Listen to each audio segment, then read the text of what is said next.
We are under 80 days from the start of Dakar, from the moment where Neil Hawker has got to be on the start line, ready to race. And we've basically just taken delivery of the bike. This episode, we're going to talk through a Dakar bike. What makes a Dakar bike? Why are they different from an enduro bike? And actually what is required to get something like this through an entire Dakar rally. So we're going to talk about tools, talk about prep, talk about maintenance, and talk about the differences in the bikes. If you want to really nerd out on some cool Dakar rally bike tech, stay right here, because this is going to be awesome. This is not mine and Neil's first time of being excited about Dakar, and one of the people who's probably been most influential on us about rallies in general and doing stupid things on motorbikes is an old mate of both of ours, Cy Pavey, who's done 10 Dakars? Yeah, well, I started 10, put it that way. Started 10 Dakars, and the very first one was in fact on a Honda. It was. Why? What made you do it? What made I do it at all? That's a longer story. What made me choose a Honda was, I think, absolutely everyone knows, Honda's got that reputation of absolute bulletproof. And you've got to remember, in this era, 98, everyone was in the same boat where you were pretty much taking a trail bike and trying to put enough fuel on it to do the distance, and that was the case. KTM wasn't really fully engaged then. It was the beginning of the KTM saga. So it was probably 620 KTM then, but the same. It was just a KTM 620 trail bike with some extra fuel tanks bolted on it. And, easy to say in hindsight, but the Honda was a great choice. And there was a lot of privateers on Honda for the same reason, that they were bulletproof.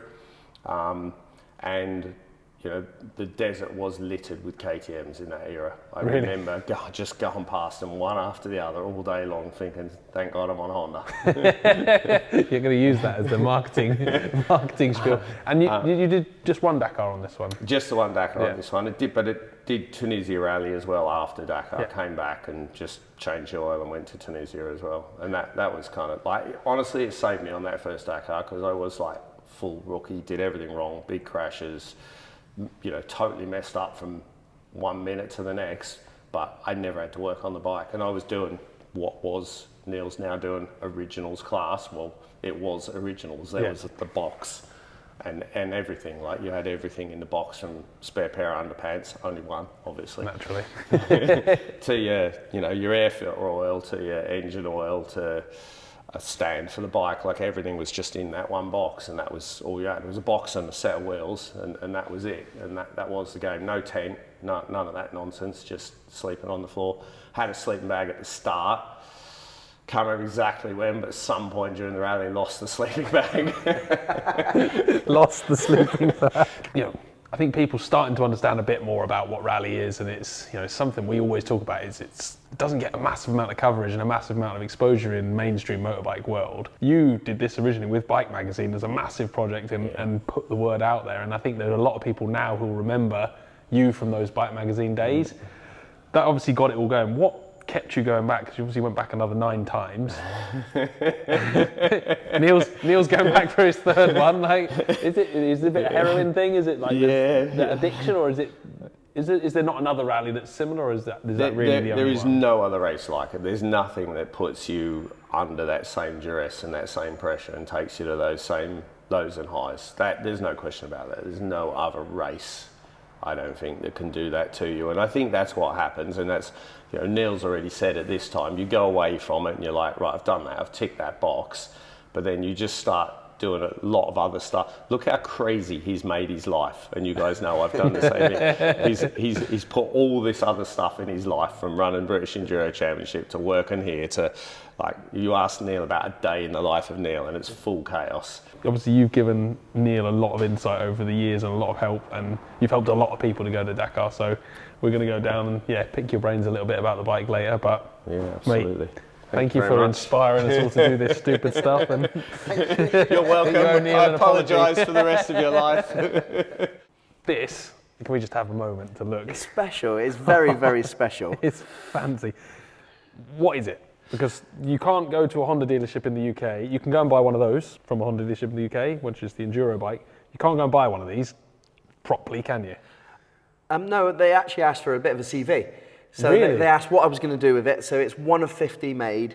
It's made by a company called Red Moto in Italy, and they specialize in making race bikes. They are the team behind World Championship riders, Steve Holcomb, our own British World Enduro Champion. And it's as close to a factory rally bike as you can get. It's we've been looking around it. I'm excited for you to look at it as well, and to sort of look at little details, fine tune little things. Built by Red Moto from a CRF450RX. Yeah. But the more we look, the more we see there's a lot of changes because it's built to be a specific Dakar bike. You know, it's not a rally bike just for all rallies. This is a Dakar bike, really, isn't it? It's for that event. We'll look at the more detailed stuff in a minute, but first and foremost, how much was it? It's 30. It's worked out with duty, VAT, delivery, just over £31,000. That is an expensive dirt bike. I mean, the KTM is around that ballpark. Actually, it's a bit more. It's 42 for a new one. Yeah. So it's and if you were to turn one of the standard enduro bike into this, you're talking that money. You don't have to justify I don't have to to me. justify to you. I'm never one to pick on someone for spending money on a motorbike. 31 grand. And are there any modifications you're going to have to make to this to take to Dakar? Or is it more about kind of prep and understanding? I don't know. Honestly, like, this is the first time we've touched it. I've looked at it for probably about an hour now, just sitting there, and it's been here locked away in the workshop, and I'm like, oh wow, I just want to ride it, but every part of me wants to just go ride it, get it dirty, but I want to spend the time with you. Me and Chris know each other so well, and he knows my favourite tool is a hammer and a big screwdriver, and I'm mechanically minded, but sometimes not so sympathetic. And obviously I've watched you prep race bikes, and I've wanted to just sit down with you, learn it, and then we can find out what we're going to potentially damage in a crash, what we might need to do for my style of riding, and what spares we're going to take, because I don't know. I've only got a limited amount of, I've got space in the box. So really, I need to be quite disciplined on what I take. So, but in terms of spec, in terms of the spec and the components, this is ready to go to Dakar. I think it's more kind of detailed changes of, you know, you've already sent the seat away to have, this is the seat pin stuff, another one. Yeah, to have a bit more padding put into the seat and a holder for a time card. Yeah, well, and that's through experience through previous Dakars, because I know the first day, on day one in 21, I did 3 hours on the motorway, and I did 3 hours, and my body was like, my ass was hurting, it's cold, and it's like, oh wow, that wakes you up. That one didn't wake me up. I was stiff going into the first stage. So the seat is an important thing. So we're getting that change with Chaos Custom covers, is it? Or Chaos Custom. So they're a seat. They're going to make it like a nice suede seat with a bit of gel to protect me. Comfy seat. Stuff like that. No, unfortunately not. But stuff like that. There is a little bit more navigation to go on. So there's bits and pieces from the organizer. So it's a tablet road book now, not paper road book. This stuff, I need to know what I need to do myself and what the organisers will give me. So yeah, it's all sorts of little tiny details, but we're running out of time. So today's job, we are going to get this thing up on some stands, pull it apart, get underneath it, fiddle with a few things, understand the maintenance you're going to do day in, day out on the rally. Yep. Make any tweaks or changes we feel are needed for what you want to do with it, and then, well, we're not far off lobbing it in a van and sending it back to Europe for some testing before the rally. Now, there's two ways you can do Dakar. You can take a support truck and a camper and a team and a masseuse and lovely people to read your stories. A chef, you can take a support crew and do Dakar with a support crew. So when you come in the evenings, there's a mechanic to fix your bike and people to look after you. Or you can do it the way you're doing it, which is called Motul Originals, which harks back to the original Dakar, where Cy Pavey alluded to it earlier, didn't he? About it's just you and a bike in the desert and a box full of stuff, and best of luck. Because you're awesome, you're doing the proper one. not that the other one's an easy way of doing it, It's but you are probably doing the the cheapest originals. way. Because it's the cheapest way. There's the truth. This is an Motul Originals Dakar box from the last time you went. This is you, basically. Yeah, live out the box. Pile of tyres. Yep, this year is the first, I think, is limited to 6 sets of tyres. Any amount of mousses, so I've got to actually be quite tactical about what tyres I put on or when I change them. You've got 24-hour sort of like marathon stages, you've got 48-hour stages, so there's days there won't be a tyre change or a mousse change, so them days you're going to have to look after them tyres and mousses. But yeah, living out of the box, it used to be called Malay Moto. Malay, I think, is box in French. Malmoto. Mal. It was called Malmoto until Lyndon Malay. Poskett did it. Because he's Northern, he called it Malimoto. And I've just been using this box now to go enduro riding, so it's pretty much just tools.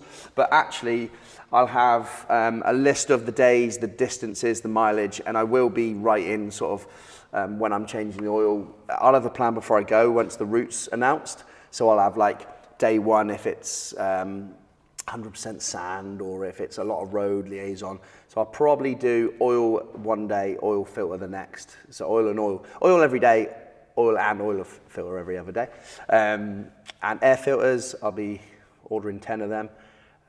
Will you change the air filter halfway through a day if it's a No, I'll dusty put day? a filter, a dust skin sort of over the air filter, and on the neutralisation you get 15 minutes. You're not allowed to work on your bike, but it's worth just before you get there just popping it off. The seat comes off a little latch, so it's really easy.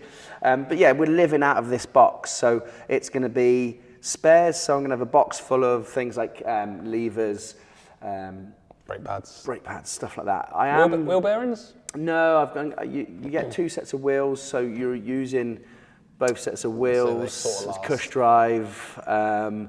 So you have 2 sets of cush drive rubbers, 2 sets of wheels. You can alternate. So pads aren't usually such a problem. Fork seals? Fork seals, hopefully not a problem. You said last year you used a sleeve on Yeah, the fork, I'm going to didn't fit them. So I've got them as well, which I'm going to fit because I think they're important because a layer of dust goes at the bottom once you're riding, and if that goes really hard and then you have a big impact and bottom out, that crust that's gone like cement goes up the fork seal. Does the fork seal. So that is actually a problem in desert conditions and hot conditions. Picture the scene. You know it very well. You've just done 800 kilometers. You've been on the bike for 9 hours. Yeah. You've got to eat, shower, sleep, do all your social media to, keep all us back home entertained, and we all want a piece of you at that moment. But first, you've got to get this thing prepped for tomorrow. So this is going to be your evening routine. You blew my mind with your sort of structure you put through the last one. But yeah, let's crack on with your evening routine on the bike, and then we can work out what tools need to go in the box, what kit you need, and what stuff needs to be made easier on the bike, because neither of us have ever worked on this, and you need to be able to do it when you're knackered. So what have you got to do at the end of the day? Let's assume that today's a non-tyre changing day, because that's going to be the norm, but we need to get wheels in and out at some point. As well as tyre changing, what would be another consideration? You're going to do an oil every single day? Yeah, so coming in straight away into the bivouac, I try and, first thing is you get a little lunchbox, smash that. Eat the food. Set my tent up and get my kit off. It's really easy just to come in and start being a bit slow-mo and settle down. I think if you keep the intensity, you then get into it and get it done. So yeah, set the tent up, all that stuff is done. I'm now in my shorts, my flip-flops and my t-shirts. Air your feet out because they be stinking in boots all day. Straight away, I work from the ground up. Like I said, it might not be a tyre day. If I've got the opportunity, I still check the mousses. Yeah. So even if you're not changing tyres as such, let's say it was 100% sand day and the tyres are fresh still, the mousses could have had some heat. So for those who don't know, punctures are rubbish. Everyone knows that. So enduro bikes and particularly rally bikes, they were developed in rally, run a mousse. So it's basically a foam that sits inside the tyre. Instead of a tube, instead of tubeless, you run this foam. You can pinch it, crush it, smash it, and it doesn't puncture. It's it's a block of foam. Yeah. So it keeps the tyre working all day. The flip side to that is that foam is being constantly crushed, and eventually it breaks down and it moves in the tyre. So the foam degrades, and if that foam degrades, it goes from being like 18 psi to being like 3 psi, and then the tyre falls off the rim and you don't make it. But that's what you're facing. If you get the Moose Care wrong, you'll be riding home with no tyre. Absolutely, and it's a big a worry of mine. So this year, like I said, we're so even on a non-tyre change day, you're going to check the Mooses anyway. We're going to check them, and we know if it's been a hard day. So yeah, ground up tyres, and then I'm going up to the business end. The heart of the motor is the blood, and we need that clean and fresh. Now, it's the Moto Originals, sponsored by Moto Originals. So they have all our oil, and they actually do oil analysis. So the same oil analysis we've been doing on our project bikes, they do at the end of every day? Every day, it's up to me. So I get my results the day after, which sometimes is... sometimes. So I used it last year, and I've got all the data from it. It's really cool. I mean, if you're a bit of a nerd like you, if you're like Chris and you like to see that, and one day even it came up. It said, "Oh, there's more silica in it today. Did you have a problem?" Or I said, "Yeah, I dropped my sample in the sand." Oh, really? And they knew, and so it was a cap. I did an oil change, and I did my normal into a test sample tube, and I dropped the cap, and I looked at it, and I thought it was clean, and I just blew it off and put it back on, and they spotted and that. they spotted it. But if I didn't, and I didn't know what I did with that oil, then okay, there could have been a problem. There could have been my air filter might not have been sat properly. There's all sorts of things that you could think about. So the oil I'm changing every day. Oil filter every other day. Again, I don't know where it is. I don't know. I haven't looked. That's today's job. So to do that, we need to expose the engine. So the first thing is this massive Sump guard off. Sump guard, yeah. Tanks off. And at the moment, I don't think I need to put it, other than the wheel change, I'll need to put it on like a paddock stand or something. But I think I've already looked at it. The sump guard's like a weird shape, so it doesn't sit nicely on a box. So I think to do that, I'll need to take the sump off anyway. So my first port of call might be taking the sump off. Well, let's do that. Come on. Look at that. That's a substantial piece of carbon fibre, isn't it? And there's a toolbox. All right. What are you going to put in there? Probably. Out of interest. If I can make a tool roll small enough. Yeah. A little. Allen keys, couple of spanners, pair of pliers, knife. A multi-tool would probably go somewhere handy on top. But yeah. What you do on Dakar in Saudi is you get up at 4ish in the morning. Yeah, it's quite hard to eat breakfast then. Which is quite hard to eat breakfast. You're excited. And then you've got, how long's the liaison quite often? Or to the, to your start? Sometimes it can be up to like 3 hours on the motorway. So a 3-hour motorway ride from 4 or 5 in the morning on one of these. Yeah, which is not the comfiest. Cold. Cold, always cold, like 5 really degrees cold. Celsius yeah, cold. Really cold. Smarty Pants here took a big box full of army ration packs, which are cooking the foil bag. And the last one you did, you were stashing them on top of your engine. Yeah, I've already been looking where to put a ration pack to. So that when you get to the little neutralisation before the start, you could have a warm breakfast out of a ration pack. It worked really well. There's people eating a cereal bar or cold, something cold. I was pulling out my warm chicken sausage and beans or. You said even the factory riders were looking at you last time, a little bit. And then it's giving you the right fuel ready for the day. Is that what it is? Life hacks. That's really nice. That's nice. Yeah. Obviously, you don't want to put it down at its end because that's where all the. Yeah. But that's the sort of thing I'll be contending with. You're doing this in the desert. Yeah, you're doing this in the sand, and you don't want to be getting sand and. So I've already put one connection on that. I have probably got 2. You've bunged that up. It'd be nice to bung this one up as well if you can.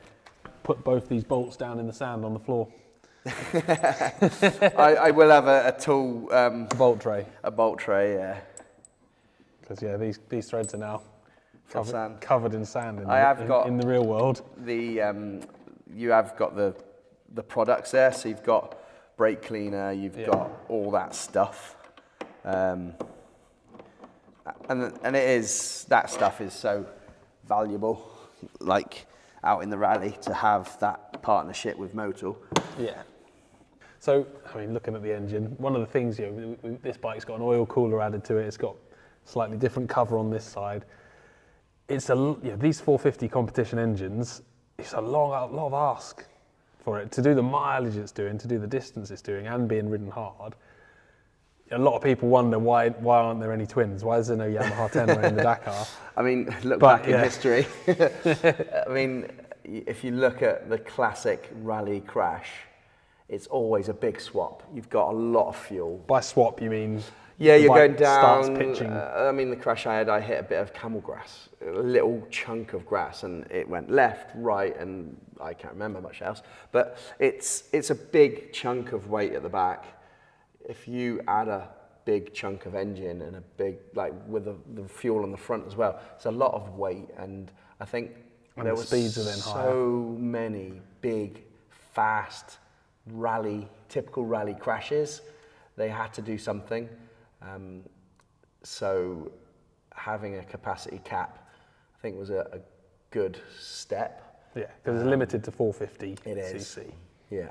Which ultimately it was to keep speeds and weight down. Speeds, weight, and the accidents, the big accidents, yeah.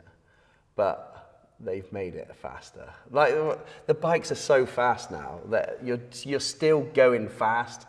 I suppose you're not doing that like big, dry, flat salt lakes in South America and stuff like that. You're not lots over 100 mile an hour all the time. No, there's chunks of time where you'll be reaching them sort of speeds, but I think Saudi is a little bit more technical.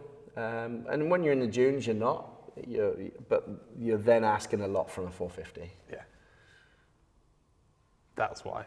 There are no twin cylinder, big capacity race bikes in Dakar, because they're dangerous. not to be crass about it, they put a lot of people in hospital and they killed a few of the best riders in the world. Yeah. That's why the organisers took the choice to try and slow it down. Whether that worked or not, but it's a horrible thing to talk about, but there are still deaths, but there are a lot fewer deaths. Yeah, absolutely. Now in Dakar. They're trying to get that safety margin.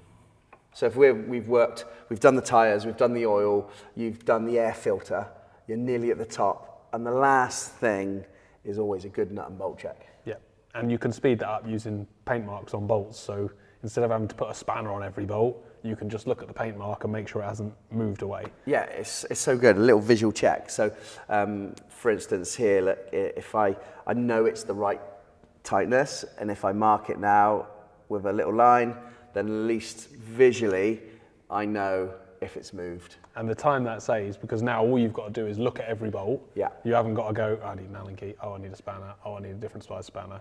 You can just look over them and tighten any that have moved. That bit sits on the frame, so once it's on, I can hold. I think that fuel pipe, I do need to... That goes over the exhaust. Under there, I think. Yeah. And then... does just sit there, doesn't it? Nice, that. It's actually, super easy. I don't have to do too much. Make sure that fuel hose is good. Are you ready for the Dakar, Neil? I think so. Well, there's no going back, is there? some bits missing. Yeah, there's some bits missing. There's plenty I've got to do. There's a hell of a lot of prep. And that's the biggest stress. I mean, the money, that's always a stress. Not having a logbook for the bike yet. Not having a logbook for the bike yet. Trying to get it registered in the UK. Scrutineering. Carnet. And having 2 weeks of work in between this 2 weeks I've got left. But all in all, you've got a bit of a better idea now of what the bike needs. We've had a little work through it, sussed out a couple of little shortcutty hacks for doing the oil filter without having to take the tanks off, which means you don't have to disturb things. What else are you going to do work between now and the event? Is there any other major jobs, or is it now a case of just get all your ducks in a row? And it's pretty easy, yeah. So lose about 5 kilograms, get fit, raise 20 grand, and just go riding motorbikes around the desert. It'd be wicked. Easy as that. There is There is one last thing though that we haven't done today that I've been dying to do since I walked in the door this morning. Is I want to hear it go brum. Yeah. Is there a bit of fuel in it? There is fuel in it. There's I a bit think of it's fuel in the rear tank. It's in the front tank, I think. Front tank, is that? Let's try it. Oh.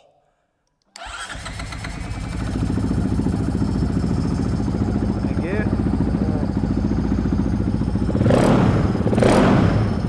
That sounds good, doesn't it? Sounds good.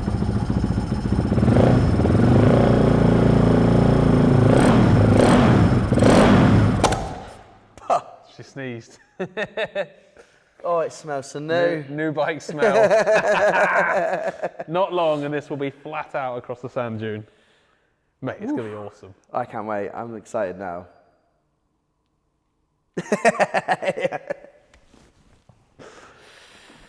Yeehaw!